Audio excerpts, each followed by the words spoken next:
Welcome to the Pindown, your Detroit Pistons podcast. I'm your host, Wes Davenport from Motor City Hoops in Detroit Bad Boys.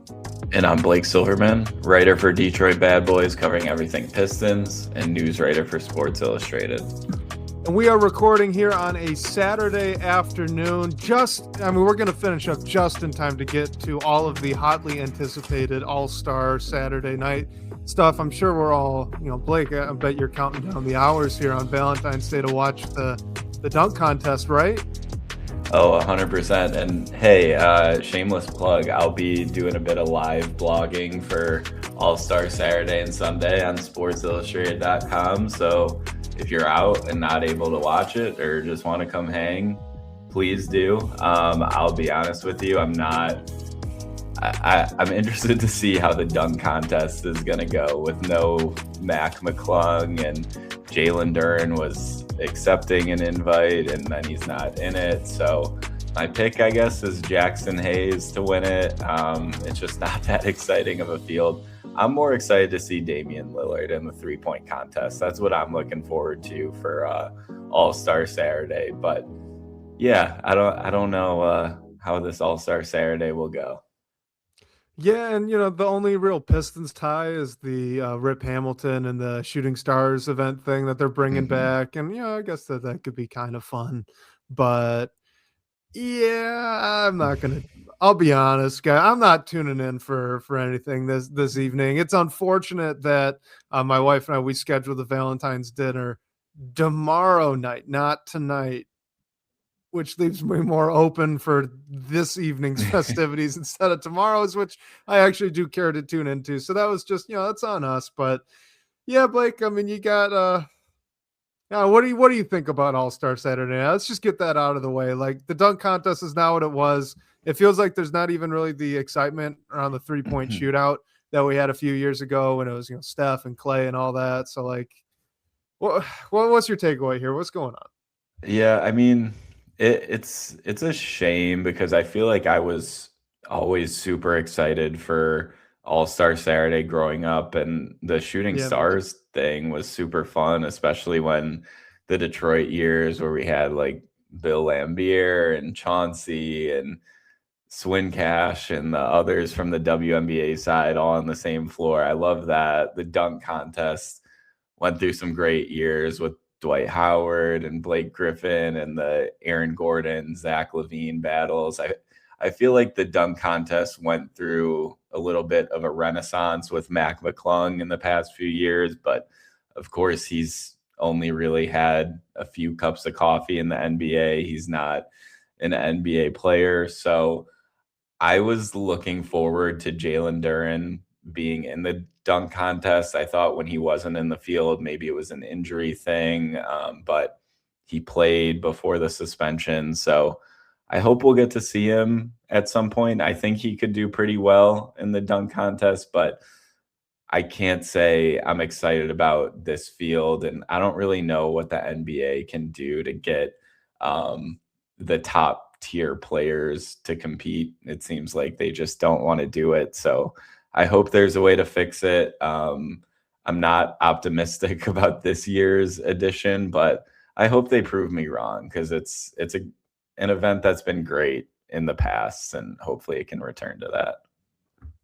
All right. Well, one more unfun thing to talk about here as we're starting up the show, but how about the suspensions for Isaiah Stewart and Jalen Duren after the altercation that takes place with the Charlotte Hornets? So Isaiah Stewart, he got 7 games. Jalen Duren only got 2. Unfortunately, one of those games can't be the All-Star game, so Duren is going to have to miss the first game back after that break. But, as the fallout of that whole thing kind of came through, what were your thoughts on it? And, is there any impact you think to like this team really long term now with Isaiah Stewart missing 7 games and Duren having to miss 1 more? Yeah, I mean, I think when the suspensions were handed out, it's definitely fair to wonder how the Pistons are going to manage without Jalen Duren and Isaiah Stewart, obviously without Isaiah Stewart for a much longer period of time. But I think they put any of that concern to bed by going out and destroying the Toronto Raptors in the first game without both of them. And obviously, Duren only has one more game before he can return. Stewart's the big one. Yeah, Pipper423 is saying in the chat that Stu only getting 7 games is a break. I mean, when he leaves the bench, and I don't fault Isaiah Stewart for what he did at all. I think it was a heat of the moment thing. And I know us who pay attention to this team know that that's not the guy that Isaiah Stewart is. Like, he's definitely an enforcer, but it seems like the national narrative after the LeBron altercation a few years ago was that he's a fighter. And I think this, like the headbutt between Diabate and Duren, I've watched it back numerous times, and I feel like you can't really tell who initiated it. And then there were some punches thrown. I think Stewart was just sticking up for his teammate, which I don't really fault him for doing that. I think the biggest thing that I was talking about this with some colleagues is how it could potentially impact Isaiah Stewart's eligibility for postseason awards. He still has plenty of wiggle room, but we know last year he didn't meet the minutes criteria of 20 minutes per game. Now he'll be suspended for 6 games, which puts that 65 game number into question, but he's made appearances in 48 games so far this year of 53 at the break, and he's going to miss 6 more after the break. So he still has some wiggle room there. So I think that's a positive sign. And I mean, Paul Reed going out and dominating against the Raptors, I think will be huge for the Pistons while they wait for Stewart to return. And I think him and Jalen Duren can definitely hold things down while Isaiah Stewart serves those additional 5 games once Duren is able to come back. So it was a bummer that Duren and Stewart are going to miss some time, but overall, I don't fault either of them necessarily for what happened, and hopefully there's no real long-term impact that comes out of it.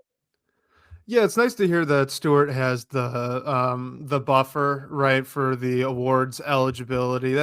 He deserved it last year, so I do, as a fan, like, that's important for me. I love Isaiah Stewart, and I would like to see him get some sort of accolade for being essentially the best defensive big man in the NBA this season. So the fact that that's still going to be on the table, that's nice to hear. I like that. And then, as far as the actual altercation itself, say what you will. All right, I'm not going to say someone started it, someone didn't, or it's a really bad look or a good look. I don't care. None of the conversation around it matters. What Isaiah Stewart did, right or wrong, his teammates love him for it. Like, if he didn't do that, then he's not Isaiah Stewart, and the guys don't look at him the same way. And for, it's, as much as it sucks having that 7-game suspension that he's now serving, and yeah, you're going to have to miss him now for a game against the Knicks. You're going to be missing him for a game against the Thunder and the Spurs. But like, in that moment, him standing up and doing things like that are why this team adores him so much as a teammate.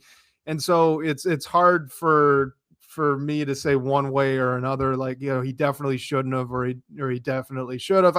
I wish he wasn't suspended. So as a fan, I wish he didn't do it. But at the same time, like, you also got to understand the locker room element of all of this. The reason they've got all this chemistry, that, all these guys are so tight knit and close, is part of it is because Stewart's that kind of dude that'll just at the drop of a pin be out there to enforce, someone that stepped over the line against one of his guys. Like, every team in the league would love to have a guy like Isaiah Stewart. They would love to.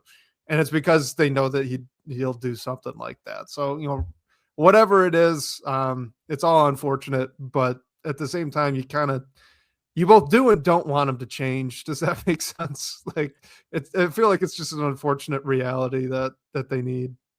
Yeah, and I think it was like Stewart obviously wasn't in the game when the dust up started, and we know how leaving the bench is just automatic discipline is going to be handed out. And I think when the dust up started, like Stewart had that in mind, but when he sees Miles Bridges go at his teammate and one of his good friends in Jalen Duren, like almost unexpectedly, like he wasn't involved in it. I really think it was a heat of the moment thing. And Isaiah Stewart was sticking up for his friend and teammate in Jalen Duren. So I don't fault him for that. And I mean, I'm not an NBA player, but if I was, one of the guys that I wouldn't want to mess with is definitely Isaiah Stewart and also probably Jalen Duren. And I know there was some talk on the internet after about how Duren and Diabate had some stuff going on all the way back to high school. And I think you saw that a bit with how mad Diabate was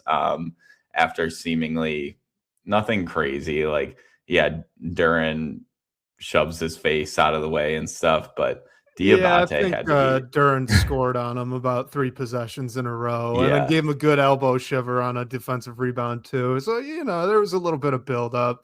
But to be fair, like all of that was kind of building all game. You kind of got the sense that there was going to be something that occurred there. Like you didn't want what happened, right? You would have really rathered that Duren did not shove Diabate in the face after they started jawing nose to nose like that. Like if you want to find the real like things got out of control, that was it. So I guess don't be mad at Stewart, be mad at JD, but at the same time, like don't go run your forehead up someone's nose if you're a Hornets. It was all bad. There's no one that's coming out of that thing looking good, in my opinion. I think we just move on as fans for both teams and say the next matchup's going to be a good time. Because I bet that it is. This is the kind of stuff that makes fun NBA rivalry, regular season stuff. So like embrace it, but also let's stop litigating it. No one wins here. This is all bad.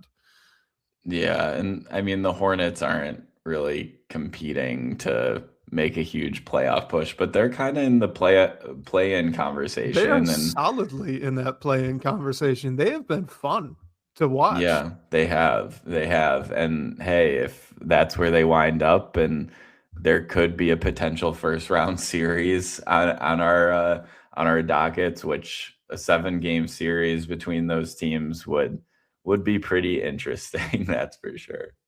My money is it'd be a 5-game series. But yeah, it wouldn't be 7. Yeah, it wouldn't be 7. But I do think that the Hornets would give the Pistons a little bit of trouble in the playoffs. And it's a credit to the Pistons defense that we saw them do to the Hornets what they already did. You just need to make sure that translates. They're a fast-paced team. They shoot a ton of threes. Historically, that's something that's given this version of the Pistons some trouble over the past 2 years. But they've already kind of clearly shown that they can overcome that. It's just now you're going to have to overcome it 4 times in a row, right? But, all right, you mentioned Paul Reed. And as the title of the show, at least for the live stream, says, All-Star B-Ball Paul Reed. Now, he's not actually an all-star. But can we talk for a second about what he did to Jakob Poeltl in that Raptors game? Because what a poor Jakob Poeltl. His first, like he's in a ramp up period after a lower body injury, and he's got to try and stay in front of Paul Reed, who then promptly led the Pistons in shot attempts. Yeah, you're preparing for Jalen Duren, who's an all-star, and Isaiah Stewart, who's one of the best defensive centers in the league and can also shoot a little bit. And then you just get Paul Reed, who's really the only big in the fold. And I mean, shout out to Tolu Smith. Like he didn't go crazy by any means on the. I was going to say he was solid. Yeah, he had some good minutes, which the Pistons will clearly need without Isaiah Stewart and Jalen Duren. But yeah, Paul Reed was the story of that win over the Raptors. I mean, another incredible game for Cade Cunningham that we certainly can't overlook. But any time the Pistons have needed Paul Reed, it seems like he's stepped up and been able to provide some production. Sure, some of the shorter stretches of minutes he can be hit or miss, but he's never afraid to go and get his own, which is what I love about him. Sometimes it's pretty, sometimes it's not. it was real pretty against the Raptors, scoring 22 points with 5 rebounds and 3 assists and 4 blocks in a game where the Pistons were going for their 40th win before the All-Star break, which none of us could have expected. They end up going and doing that, and then right before the All-Star break, the Thunder drop a game to the Bucks. So the Thunder have 42 wins, but in terms of win percentage, the Pistons have the best record in the NBA at the All-Star break, which is just crazy. And Paul Reed was a big part in getting that win that took them there. Paul Reed, too, it's for all of the attention that his scoring is going to get, rightfully so. He was 10 of 17 from the floor, scored 22 points, 1 of 2 from the 3-point line. He had 7 stocks. Mm-hmm. Like, that's the thing that always shocks me so much with Paul Reed. Like, he's undersized, and he's not, as far as big men go, right? He's not a huge dude. He's not built like a brick or anything like that. He's athletic as all get out, but like, he's not. You don't look at him and think, well, he's going to set a mean screen or something like that, right? But what he can do is he moves really well. He's pretty explosive.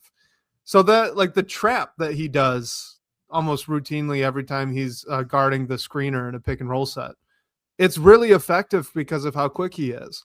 He surprises guys with how well he can get up off the ground quickly. That's why he had those 4 blocks. Like, Paul Reed, his first half was unbelievable. The second half wasn't as much, but he shocked the Raptors. That's what happened. They didn't see this coming. And honestly, I didn't see that coming. But he came out so aggressively on both ends, it kind of sent a message and a tone for that entire game. And the Pistons were able to carry that through. Like, how many times can we really say that this season? A player other than Cade Cunningham really came out and set the tone for how that game was going to go. Because that's what Paul Reed did in my book in this game.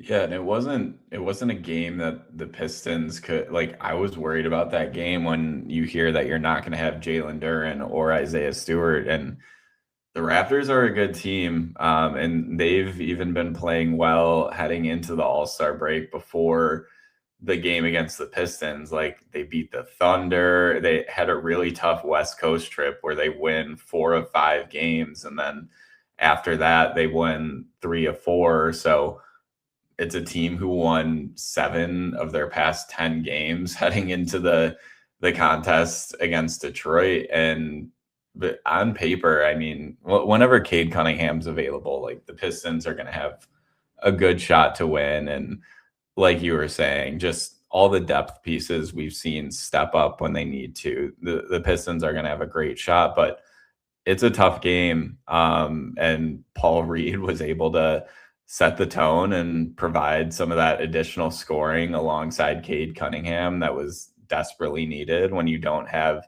Jalen Duren. And I mean, Duncan Robinson makes 2 threes. He had a decent night with 13 points, and Tobias Harris with 12, but you needed that secondary offensive production, and it came from Paul Reed. So, I mean, just a great showing from him, and just a great game from the Pistons overall in general to get a really nice win heading into the 2 nice wins, because the one against Charlotte was great too after the chaos, and you miss Stewart and Duren as well there and find a way to hold on. So a couple really good wins. They have 40 wins before the break, which is crazy, and that's even with dropping a recent game against the Wizards. So they've just played incredibly down this recent stretch here. All right, kind of fun question from Pistons fan 11 in the live chat. It says, did they tell Paul Reed to do that, or do you think he just decided to go out and have the game of his life here against the Raptors? I feel like he just decides. Like, Paul Reed decides when it's going to be Paul Reed time. I mean, like, it's inherently known that when he's your main big, like, you're going to need more out of them. But I think the majority of it is just Paul Reed being Paul Reed. I don't know. So there's a difference between BBall Paul and Paul Reed. That was Paul Reed against the Raptors. Like, when you see Paul Reed get in garbage time, you can see it. There's just a different style. He's trying to ISO a little bit more. He does the mid-range pull-up jumpers a little bit more. Like, all that stuff, to me, that's B-ball Paul. what he did there against the Raptors, that's Paul Reed. He did nothing out of the ordinary. I think they just told him to be aggressive, and Jakob Poeltl couldn't keep with him. I really do think it was just as simple as that. The stocks were, I think he maybe caught the Raptors by surprise. That's not a coverage that the Pistons do all that often when he's not on the floor. So it does make sense to me there that, the 3 steals he gets, and a couple of them I know were coming out of those pick and roll sets. Like, Toronto was not ready for that. It probably doesn't show up on film all that often. I do think that's a bit of a mistake for them because you do have enough Paul Reed minutes where that shouldn't have shocked you, but it's enough out of the ordinary from the Pistons' usual coverage where I think you could explain that away. The offense, though, I think that was a Jakob Poeltl decision, not so much a Paul Reed decision. I think he just started putting his head down, realized that guy couldn't move his feet yet because he's still recovering from that injury and on a minutes restriction, and he took advantage. Yeah, he really did, and I mean, it shows in what you brought up. And Paul Reed took the most shots on the team. He had 17 field goal attempts compared to he was Jalen Duren in this game offensively. And like a really great version of Jalen Duren. Like we've talked about at times over this year, like Duren has that hot start, and then we want him to see him be more aggressive and get more field goal attempts. And that's like exactly what Paul Reed did. So it was huge in a game where the personnel just isn't there as it normally is. And I mean, Dennis Jenkins has provided that offense at times. Of course, he didn't start, so it was a different story, but Dennis just had 8 points against the Raptors, so the offense needed to come from somewhere, and it came from Paul Reed. It was aggressive. It was working right out of the gate, and he just kept going back to it, which was awesome. All right, let's get to this question. Kind of a fun one from Jacob Ball. Says, my question after the New York and Toronto games, how do we get more minutes for BBall Ball? What do you think? Oh, man, that's I mean, who's it coming at the expense of? Like, it's not coming at the expense of Jalen Duren or Isaiah Stewart. So, I mean, is it Javonte Green? Is it Ron Holland when he's available? I mean, I think that Paul Reed is going to remain in his current role, just being there for foul trouble or if someone isn't available, which is a bit of a shame. Like, he's always been an overqualified third big, but it's great to have in what seems like a good situation for both Paul Reed and the Pistons. So I'm not anticipating like a ton of extra minutes. I mean, it would be fun to see. It's just there aren't that many minutes to go around. Like, he's averaging just under 13 minutes a game over the first half of the season in 38 games. So maybe you see that go up to 15 or so, but obviously that comes at the expense of someone else. And how the rotation is, I'm just not really seeing where it comes from. Yeah, to me, this is just like the best problem to have in professional sports, right? Like the Pistons, they have reasonably 12 guys that on any given night, you kind of look at them, you think like, for a lesser squad, they'd probably be getting minutes. I'm looking at Paul Reed and Marcus Sasser for that as well. Javonte Green would go. Let's see. I'm trying to count it out here. We got 1 for Kevin Huerter, Cade coming in, Tobias Harris, Duncan Robinson, Isaiah Stewart. That's 5. Levert 6, Asar 7, Holland 8, Duren 9, Jenkins 10. Okay, yeah. So they got 13. Sorry, my bad, guys. They have 13 players, I think, where if you look at them, most nights they'd be good to go getting actual rotation minutes for another team. And it's just the Pistons are a very, very good team. And sometimes good teams have really, really good depth. So it's just a good problem. I don't think there's really a way to do it. And frankly, I don't think you really want to do it. As fun as Paul Reed is, he's not as good as Isaiah Stewart or Jalen Duren. And like you mentioned, like you don't want to take Ron Holland's minutes away. You don't want to take away from Javonte Green, who's been playing extremely well. as well, right? Like he's perfect injury relief for in the case of like a suspension. And we've seen Paul Reed a lot this year. So like the injuries happen, right? It's not like we never see him suit up on the court. So yeah, I just think it's a good issue to have, and he seems to be okay with it. Winning kind of cures all ills. There is my guess. So I'm with you. I don't think it's going to change.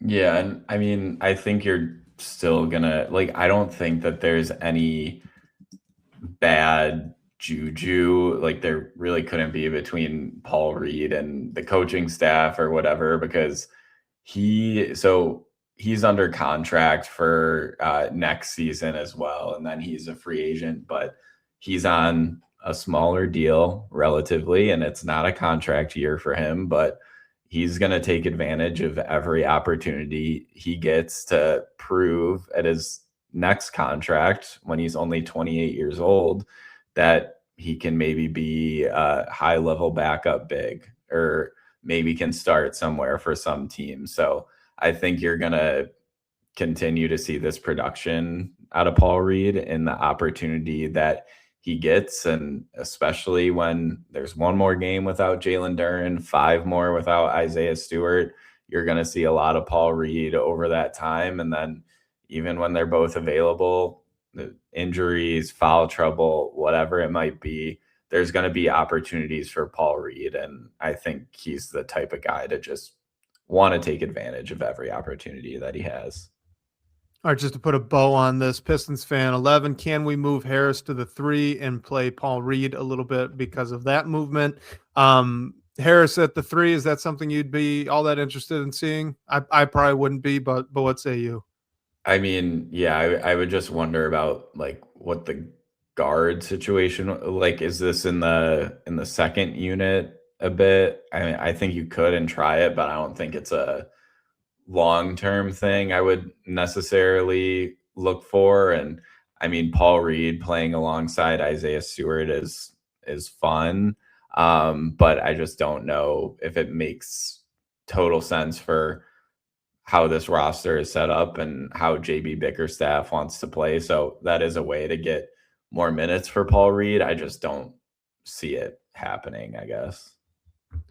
All right, so let's get our one all-star question out of the way. This is the Beastman 17. Says that he really hates this 3-team stuff. I'll let you figure out the other word that was used there. It says just go back to 2 teams. So what do you think about the all-star game format? And we could kind of use this as a bridge to just really briefly talk about what's been going on with the all-star game in general, what you think maybe a fix is or not. Is it even something that could be fixed, I should say? Because, you mentioned it. There's not as much excitement and competition surrounding All-Star Weekend in general, and that's definitely true for the game as well. So what do you think of the format this year? And then, long term, are there any changes you'd like to see? Yeah, I mean, I'm not sure if I have like a surefire fix in my mind. I think the USA versus world team is interesting because there really are just some of the best players in the league are Europeans, and then some of them are Americans as well. I do think it's a little weird that you break up 2 teams into like 2 American teams versus 1 team world.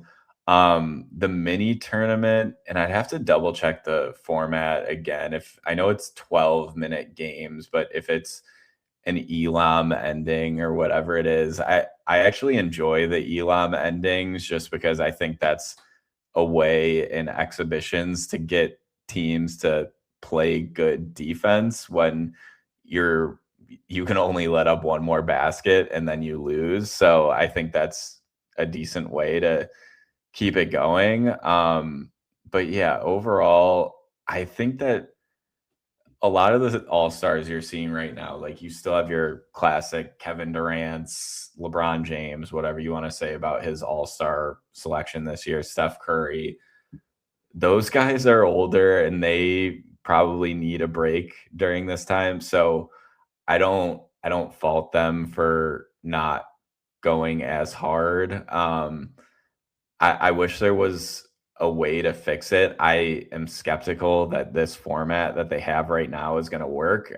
Just going out on a limb, I think next week we're going to hear a lot of maybe backlash against what happened, and then we'll probably see the NBA make a slight tweak or another change like they've been doing over recent years. I think 2 teams in a full game would be fun, but there has to be a way to give that game a little bit more juice. But I'm not sure the players want it that way. And I thought what Kevin Durant said about how like the Lukas and Jokic's don't try either. Like it's not just them. So I sort of think that's how it is. But maybe once you get these younger guys in, like Cade and Duren, and there's 6 first-time All-Stars this year, including Duren, they're going to want to show themselves on this stage. But yeah, I think it's just an excuse to have fun. And I hope the NBA comes up with a way to make it a bit more interesting. I'm not sure if this format is going to do it, but I hope it does. I don't think it's going to do it either. I do just want them to go back to East versus West, throw the ball up and let the guys play a full game. Just call it a day. You don't need to do anything funny, change anything up, because my God's honest opinion, there isn't a fix. There's not a fix. This is the players. If the players don't want to play hard or, hard enough, right, to a reasonable level where they just kind of up the give a crap level a little bit. If they don't want to do that, well, they're already getting paid a ridiculous amount of cash and salary. All of these guys are. They've already got all of the, the fame and fortune and brand power for being all-stars already. You're, donating to charities, nice, but that's not going to really get them going either. Like, it's the players. It's just the players. So Pistons fan 11 says if BBall Paul were an all-star, he'd play hard. Our guy Caleb said Jamal Murray said he'd play hard this year. Like, I genuinely believe it's just, if the players are going to want to show up one year, they're gonna. If they don't, then they won't. So you're right to bring up the young players. I don't think Wemby's going to be dogging it. I'd be surprised if Cade and JD were as well. Like, some things have to go and get bad enough and be embarrassing enough for the people involved to say, actually, I'm going to be the one to change it. And once you get a couple of guys doing it, then, I think it'll start to swing back around. It was at one point in the 70s and 80s a very, very competitive basketball game. I'm aware of that. And we've been slowly pivoting back into this less competitive direction for quite some time ever since then, especially kind of sped up there in the teens, in the 2010s. And, I bet it'll go back if the NBA just kind of stops messing with it and lets it get bad, which I know is not something that they want to do. But if it's embarrassing, I bet the pride will show up a little bit. That's all I'm trying to say. Hey, the NFL, the Pro Bowl is like much worse. So I guess the NBA has that to go off of. And that one genuinely has no fix because there's such a high injury risk and the players know it. Yeah, 100%. So I guess the NBA has that. And just for Pistons fan 11 asked how it works. I did some quick research. I actually don't think they're doing an Elam ending. So it's 3 teams and 4 12-minute games. So the first 3 games like decide the championship.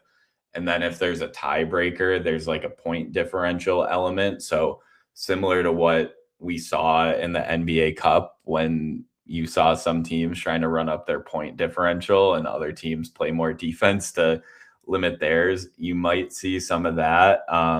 Hopefully we don't see blowouts and we get 1 or 2 game winners. The Rising Stars last night did an Elam ending and it was okay, but the championship was decided at the free throw line, which is not fun for anyone involved.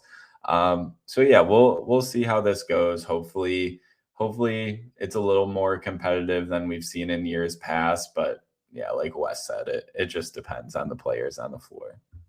Yep, you can't plan the players into playing better or harder, in my opinion. But Hopefully, like you said, it is at least interesting to watch. My hope is that we get a mini version of what happened all those years ago when Chauncey, Rip, and Ben and she checked in, and like That was all of a awesome. sudden there was some defense being played out there, and you saw it. Like I just want that little bit of time. Like JB's coaching, I believe, Cade and JD. And if those guys are out there together, like I'd love to just see a little bit of that energy tick up and just be like, send the message to the league. This is Pistons basketball. We're still going to be playing it out here too. That'd be fun. I don't know if that's what's actually going to happen, but I wouldn't say it's a 0% chance. I'll just put it that way. So I'm hoping to see that. Final thoughts on All-Star game, All-Star weekend before we move on. I mean, just to add to like Cade and Duran are on the same team. Cade's also playing with his high school teammate Scotty Barnes, so that's fun. And they have Anthony Edwards with them as well. I mean, I think the world team, depending on how they compete, will be tough. That one has Luka, Jokic, Caleb shouted out Jamal Murray, who's making his first All-Star appearance, and obviously Wemby. So all the teams are solid. I would say that the Cade and Duran team has the highest makeup of like young stars, which I like that aspect of thinking that they're going to go to try and win that game. So I like their chances. We'll see how it goes, but I think mainly it's just for all of them to have some fun out there. All right, so this was a question from basically two guys. So two people asked this in our DBB comments. This was Detroit DK and Shag. So what two teams do you think are going to be the hardest matchup for this Pistons team in the playoffs? How would you attack them in a series? And then what would be the X factors on both sides? So this could be just carte blanche, right? So any team, if you're looking at the playoff picture right now, it's the Pistons, Celtics, Knicks, Cavs, Raptors, 76ers, Magic, Heat, Hornets, Hawks, Bulls, and Bucks for the full play-in game. Cool. And just should we just limit this to the Eastern Conference just to be sure? Yeah. I mean, the Thunder would be a tough matchup for anyone. Yeah, good point. Let's just limit this to the East. So I would go. I mean, the first one that sticks out to me is the Celtics, and they're second in the East right now. And we'll see what happens with Tatum and everything and whether he comes back or not. Even if he comes back, he more than likely will not be at full strength. But with the Vucevic trade, I mean, Vucevic has been a guy who's been able to kill the Pistons at times over his career. Obviously, in that deal, Boston sends out Anthony Simons. So that's offense that they have to make up for, that you're probably not getting all that from Vucevic. But I just think it's pretty incredible how without their best player, they're still second in the Eastern Conference. And there were some front court questions, and you have Keita, who's been good as well, and he's still in the fold. So I think that matchup could give the Pistons some trouble. I mean, I don't think that there's any team in the Eastern Conference that the Pistons necessarily can't beat.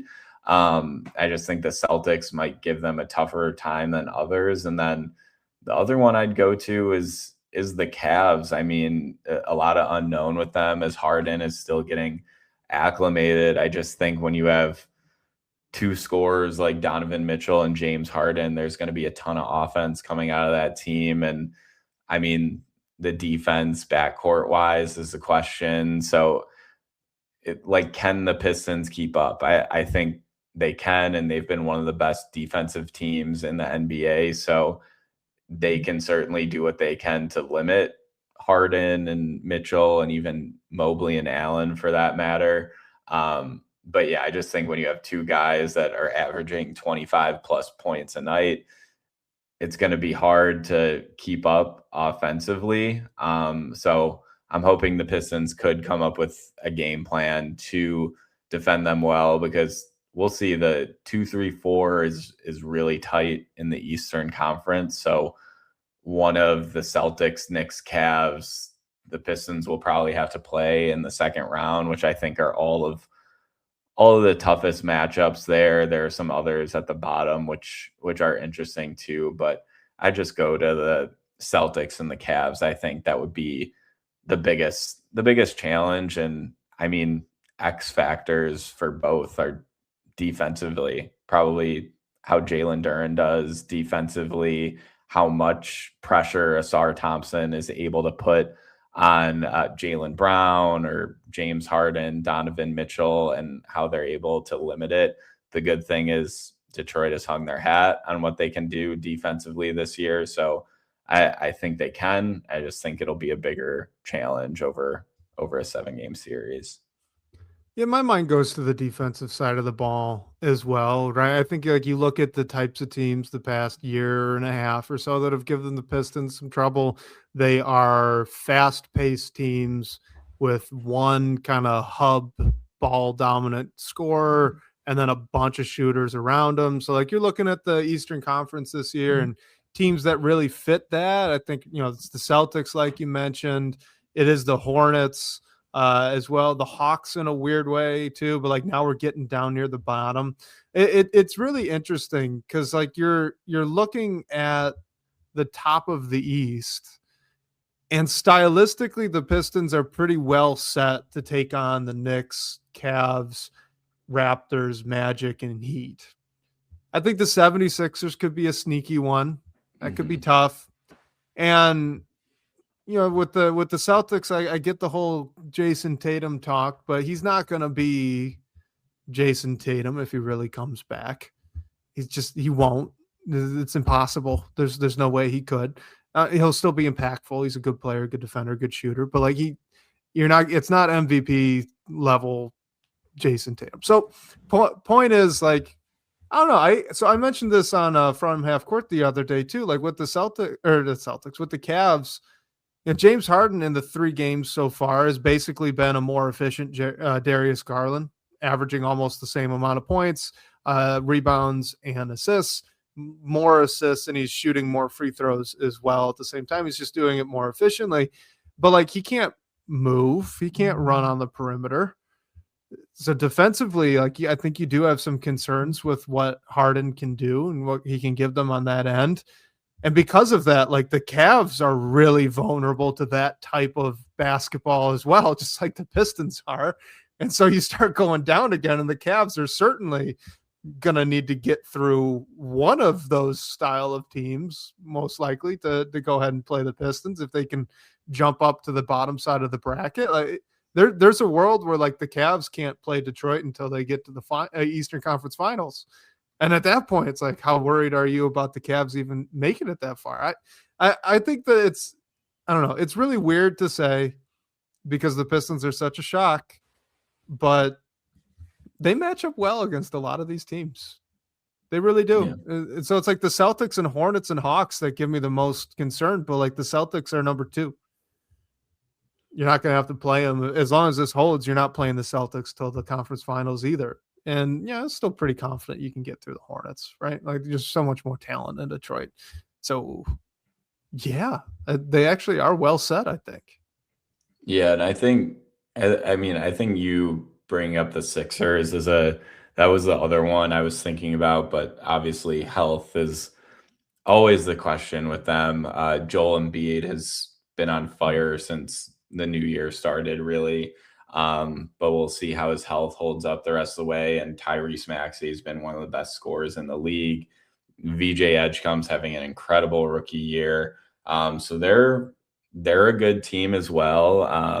They're only 1.5 games back of the Raptors for the 5th seed. So if they're in that 4-5 conversation, that could be a second round matchup with the Pistons. I think the Pistons would ultimately get by the Sixers, who are also playing without Paul George right now, but he'll be back for the playoffs, and we'll see how much he figures into the rotation at that point. But yeah, I think just like there isn't really a juggernaut in this conference unless you're talking about the Pistons. I don't really think that they're at that status right now. They can win really any game, but you've seen them let up a little bit and like lose to the Washington Wizards recently. But overall, I think the Pistons are the most complete team in this conference right now. So I think they'll be able to beat anyone in this conference. It just we'll see what happens when we understand where the playoff picture falls and how they have to get by whatever matchups are in front of them.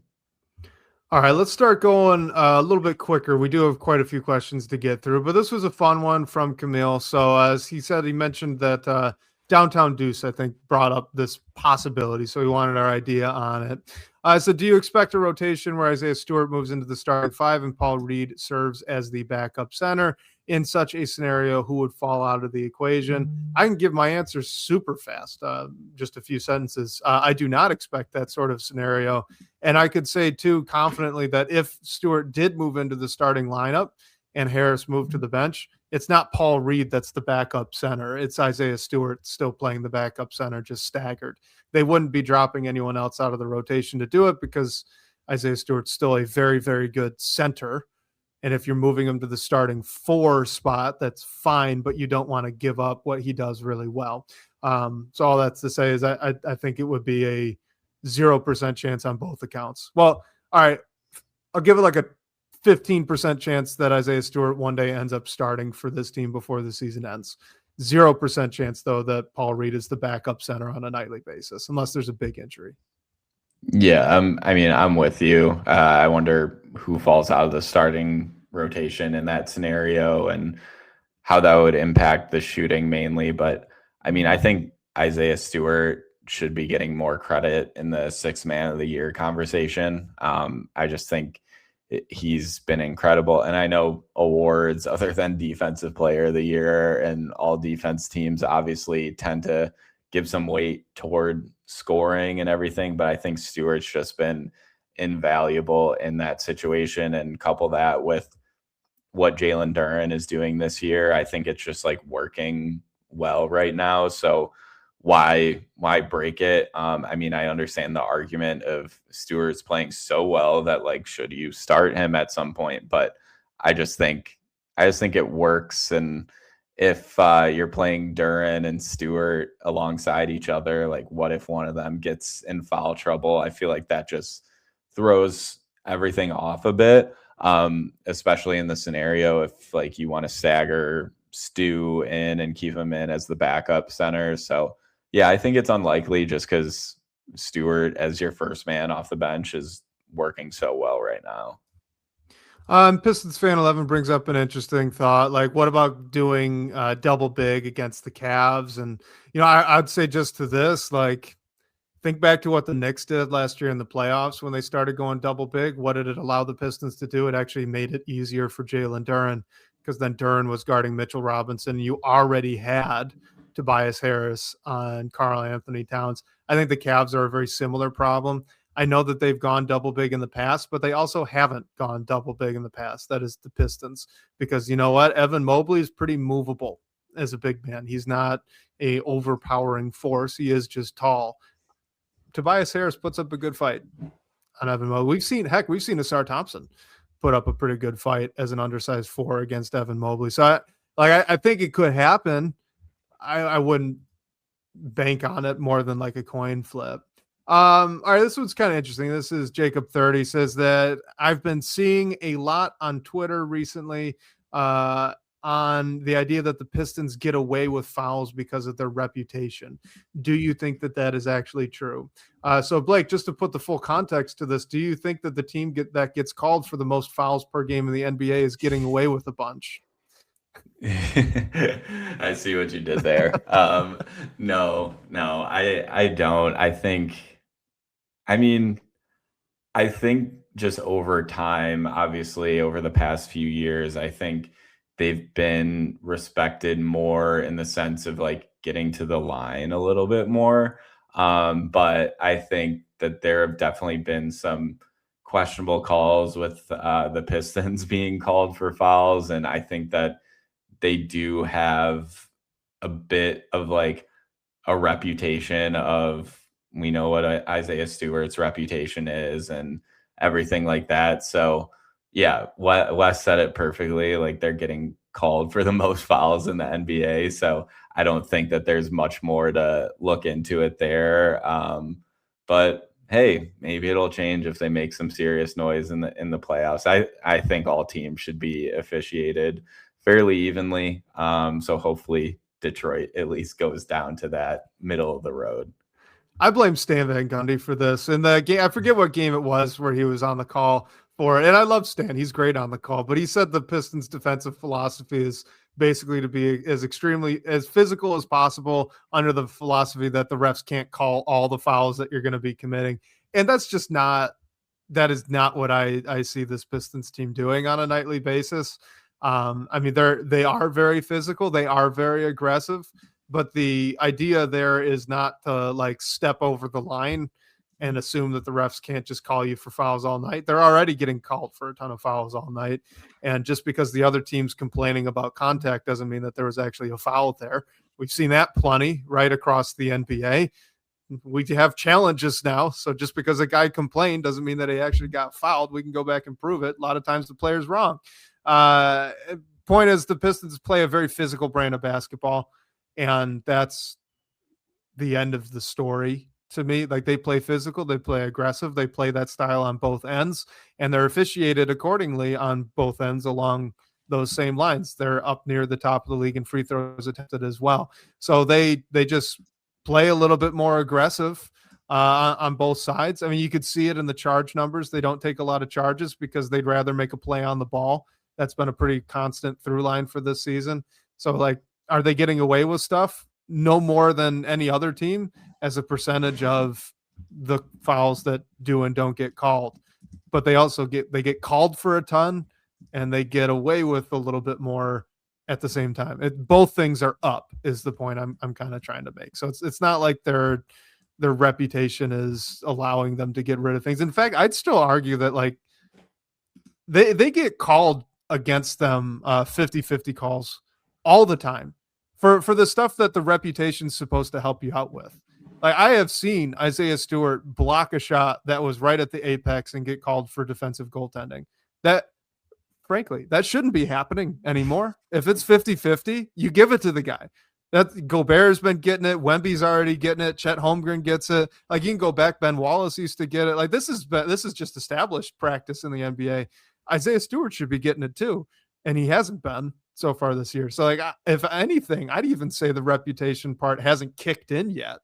I bet it will happen, but I don't see the evidence that they're getting those respect calls yet, even though maybe they should.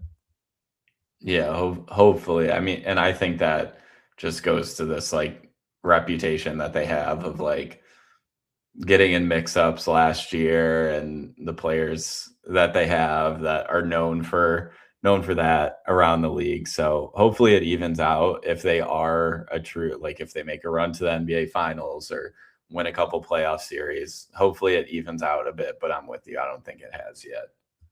Yeah. One last little bit of proof to go to the point we're both making here, but like, how many times in this past week even have you seen a player Asar Thompson was guarding fall due to no contact of Asar Thompson? And that's a 50-50 call. And who does it go to? Because it ain't Asar right now. Right. It will be. I'm very confident that it will be in the future, but hey, maybe he's got to make an all-NBA defense team before that sort of respect starts coming through. Oh, yeah. I think that's a little nuts because he's been an incredible defender for 2 seasons now, but hey, whatever. It is what it is. Where's the Rodney Dangerfield joke when you need it? But it is what it is. Can the Pistons go 20-9 down the stretch to reach 60 wins? This is from Lee County Fly Dog. Yeah, I mean, I think that you're asking a team who's winning over 75% of their games ahead of the All-Star break to win 2/3 of their games the rest of the way. I think it's very doable. Obviously, you have a tough schedule. You play the Thunder twice, you play the Wolves twice. There's games against the Knicks and Cavs and Spurs in there. So it's not the easiest schedule, but there's also 2 more games against the Wizards and 2 more games against the Nets. Like, I don't think the Pistons are going to want to drop any other games against those teams, especially if they're fighting to keep that number 1 seed in the East. I think the one thing that could mess with this is if the Pistons do really get that far ahead in the East and they sort of shut things down a bit in the regular season. But I think there's a ways to go until that becomes any realistic conversation. And at that point, if they're that far ahead, they maybe already won 20 games at that point. So I think it's very realistic. Am I positive that it's going to happen? No, but I think this team has just exceeded our expectations in every way this year, so you can't doubt them to do it the rest of the way. Yeah, the only thing I'll add is you kind of alluded to it. Going 20-9 down the stretch is actually a lower win percentage than the Pistons have on the season right now. Like they just understand, like when you're trying to look at, man, is this even realistic? Is this something they could really do? And mind you, the Pistons have had one of the most difficult schedules by record in the league so far this season. This would actually be performing worse than they did to get into the All-Star break. Like technically 20-9 is a step down. That's just kind of the level that the Pistons have been playing at against really good teams. I think they're either like 6-2 or 7-1 against the top teams in the league right now. And granted, you haven't played OKC, you haven't played the Spurs, but still, they've just been dominant. And is it like a mandatory goal to get 60 wins? No, but if they just keep playing the way that they are, they'll actually be over. They'll be like 22-7. They'll be at 62 wins to finish it out. So I'm rooting for it. We'll see. Pistons fan 11 again. Would you rather them rest guys down the stretch or chase OKC quickly? Like I think it's a mentality thing. I don't think that this is going to be a group that rests players unless it's like the last game of the season. Yeah, I'm with you there. I mean, I think like it would be awesome to have the best record in the NBA, but I think the number one goal is getting the 1 seed in the East. And I mean, the Thunder are like, I almost just think like, don't really worry about them, obviously, when you play them, but in the grand scheme of things, don't worry about them until you would potentially play them in the NBA finals and have to figure out how to beat them. So I wouldn't be upset if the Pistons had the best record in the East, but not the best record in the NBA. I think it's a nice hang hat and can really tell you like what this team has done, but there's so many other things that you can look to as well. So that wouldn't be a huge concern for me as well. Just going to the playoffs healthy. And like Wes said, I don't think they're going to sit a ton of guys until it's the last few games when everything's all set in stone. Yeah, and these guys are all aware of history as well. Like I feel like if they're to a point where 60 wins is on the table, I'm sure all of those players are well aware of the last time a Pistons team won 60 wins, got 60 games. And then I think like the best record in Pistons history might be 62 wins or somewhere along those lines, maybe 64. So like if that's ever possible, I wouldn't put it past this group 64. Trying to hunt for it. 64. Yeah. So it just doesn't seem to be in their DNA to me. I just would be pretty surprised. Kind of a 2-question. So they're both similar though. So first from Chi-Town Chiefs, can Cade Cunningham win MVP this year? And then in general from Ramester, what would Cade Cunningham's stat line need to be in order to win the MVP even in a future year? So I don't think it's doable this year, and I get why it's coming into conversation. Like he's the best player on right now, the best team in the NBA. I just think like it's incredible what some of these guys around the league are doing. I mean, I'm sort of would be dumbfounded, honestly, if things keep going this way. And Jokic, I mean, he's missed a ton of time, so he has to play almost like every game the rest of the year. But that guy is averaging a triple-double with 12 rebounds and 29 points, which is just incredible. And then Shea is averaging 32 points a game on a team who has 42 wins before the All-Star break. So I think if Cade was up near those Shea numbers in terms of scoring, that would be in the conversation. Maybe the rebuttal to that is Cade's the only one besides Nikola Jokic that's even close to averaging 10 assists per game. Jokic has 10.7, Cade has 9.6. So there are some points that Cade's contributing to that aren't in his scoring total. So I think in the future, I think Cade definitely has a potential MVP in his future. I think to do that, unfortunately, like it really has to be in the scoring numbers. He's never going to average a triple double. I don't think you want him averaging 10 rebounds a game because that doesn't make sense for a guard. But he's only shooting 33% from deep this year. If he increases that and byproduct of that is scoring like 29, 30 points a game, and the Pistons are the best team in the East, then I think those are MVP numbers. Not to like discredit the year that Cade Cunningham is having. I just think Shea and Jokic are the clear front runners, and I'd be shocked if one of them wasn't the MVP this year.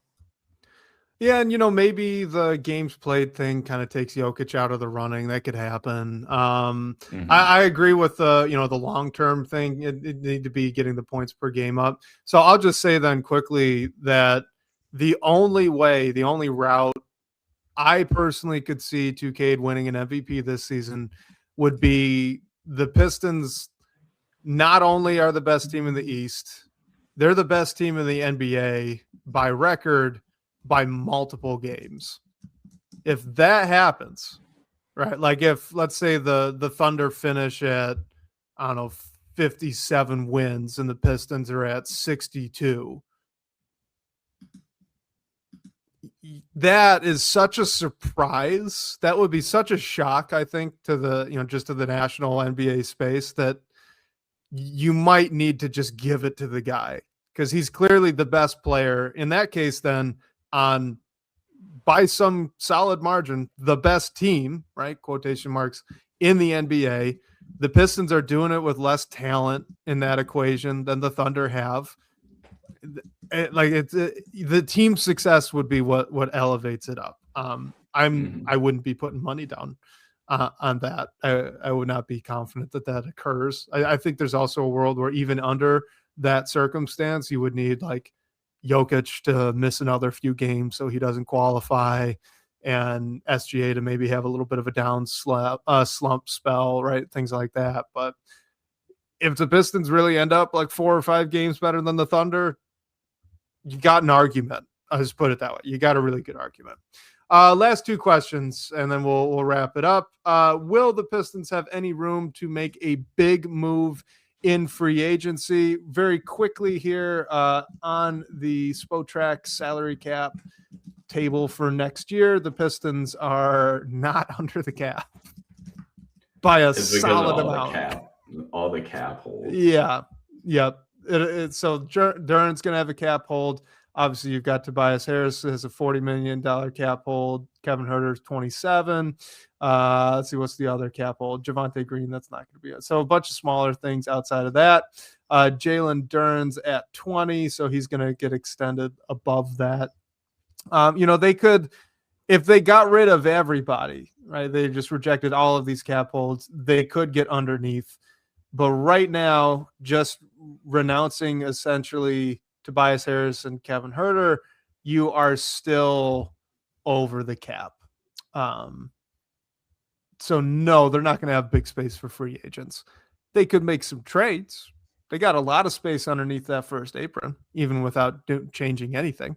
So there's room for them to make a big addition if that's something that you want them to do as a fan. But in terms of free agency, no. Even if they were to renounce everyone, I believe, and you can correct me if I'm wrong, the most they could get under the cap is right around just under like $20 million, which at this point is not nearly enough to make a big swing. And like that's not including Duran, right? Because like Duran is you would have had to renounce Jalen Duran's $20 million cap hold to even get to that. Yeah. So that's like the swing for me. Like we know Jalen Duran is going to get extended. So that sort of just takes the Pistons out of being a cap space team this summer. Just looking at the free agent class, I mean, it's always like this, but I don't think you can definitely improve the team, but I don't think there's incredible fit to where like you have to allocate a ton of money to go and get this guy. I think the more likely opportunity, like you said, to improve the roster is through a trade, and we'll see what happens there. We haven't seen a big trade that this front office has made yet, but that's always been how the Pistons could considerably improve. I mean, Trajan Langdon's done a great job on the free agent market. So we'll see. I just think the flexibility will be going down a bit with like Cade's extension obviously kicking in, and the looming extension for Jalen Duren, and Asar Thompson's going to be eligible as well. So we'll see what happens with that. Way too early, because obviously we've got a whole heck of a lot of awesome Pistons basketball to be talking about the rest of the season. But once we do get to the offseason, I am really, really, really going to be hoping that they can just renounce that $40 million from Tobias and get him back like some amount less than the MLE. If you could get him in the 12 to 15 mil a season range for maybe 1 or 2 more years, he's been so vital to this group. I would love to see him transition to that bench role long term. So, but that, that's a conversation for another day. Last question here. This is from Turia. Hopefully I said that right in the TBB comments. Does Malik Beasley signing with the team in Puerto Rico officially end a possible NBA comeback this season? And is it Bad Bunny's team? Did I read that right? It is. Yes. It is. I didn't know That's he so had funny. it. I didn't Me know either. Yeah. I also love that like this is such a loophole because he is under federal investigation. So he can't go overseas to play. He can't leave the country as far as I would expect if you're under federal investigation. But Puerto Rico is a territory. This is just such a funny story when I saw it. I was laughing pretty good. But I mean, is there any chance? Like, what do you think? I mean, I didn't think about that, honestly. I was like, why is he going to Puerto Rico when there's much more competitive basketball there? But that makes complete that makes complete sense. Yeah, I mean, I don't know. I'm not willing to really like commit to anything until we hear actual news around Malik Beasley. I mean, if he's cleared, maybe a team brings him back, but I don't think that's really realistic right now. And obviously investigations take time. This one's already taken a ton of time. So, and he just signed this contract that I'm sure there's an out if he has an NBA opportunity. But I'm just not willing to be hopeful about his like return to the NBA immediately until we hear some specific news. Yeah. And then look, guys, from a Pistons perspective, they've moved on. It seems, I think they've moved on. At this point, it feels kind of like even if he were eligible to come back this season, like where's he gonna go? What minutes does Malik Beasley have in this group right now? Where you could say, maybe for Kevin Huerter, but okay, fine. Like you're not waiving him this year, so maybe next year, because the Pistons, I think, still would have his early bird rights. As weird as that sounds, I do believe that would carry. So, like, if you really, really want Malik Beasley back in Detroit, maybe that's something that happens, assuming that he gets cleared from all of this in a reasonable enough time. But at the same time, like the Pistons have a draft pick. Yeah. They're going to add players in free agency and in trades. And they've already got 13 guys that are, rotation locks. And sure, you're going to lose 2 of them right now, but it's only 2. I think it's over. And it's sad, but I think it's over.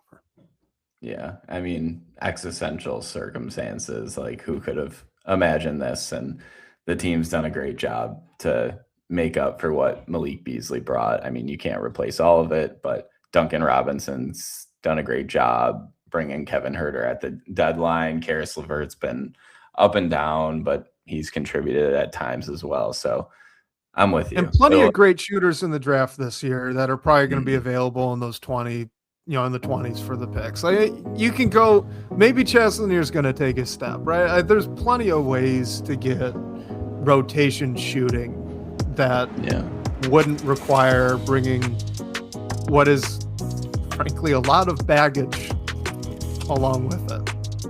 And you got that pick swap from the Timberwolves. If that comes to only fruition, helps. Yep. Yeah, you can move up a little bit potentially. All right, guys. Well, I think that was it. Looking as a quick scroll through the live comments here, but I don't think we had any other questions. So I think we can wrap it up there. Thank you all for tuning in here on a Valentine's Day afternoon. I hope you didn't get in trouble. Yeah, and reminder, you can call our number to ask a question and hear your voice on the show. The number for that is 313-355-2717. Special thanks to Sean Corp, the managing editor of Detroit Bad Boys, for supporting the show. And shout out to you guys for all the great questions and talking points tonight. We'll catch you next week, whether on your commute or live with us on YouTube. We can't wait to talk more Detroit basketball with you all.